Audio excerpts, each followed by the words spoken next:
না ইনশাআল্লাহ, এটা সমস্যা নাই। আসলে আমাদের দেশেও অনেক জায়গা আছে ঘোরার মতো। বিদেশ কি লাভ, কোনো লাভ নাই। আমরা যদি চাই একটু নিজেকে রিফ্রেশ করার জন্য, হ্যাঁ ছোটোখাটো একটু শর্ট টাইমে, তাহলে আমরা আসলে দেশে যেই জায়গাগুলো আছে আমরা যদি দেশে ঘোরাফেরা করি তাহলে আমাদের দেশের টাকা কিন্তু দেশেই থাকবে। আর ইন্ডিয়াতে যেতে হবে এমন কোনো কথা না, আসলে উপভোগ করাটাই হচ্ছে কি মেইন।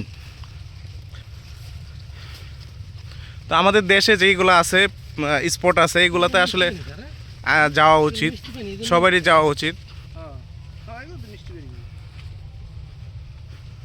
কি সুন্দর থাকবে না এই ভুট্টা গাছগুলা, থাকবে না ভুট্টা গাছগুলো, সবগুলা কেটে ফেলবে, ভুট্টা গাছগুলো থাকবে না।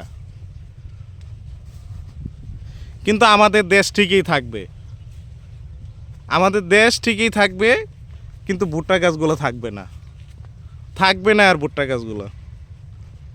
আমি আজকে বেশি কিছু বলবো না। ওকে, আল্লাহ হাফেজ।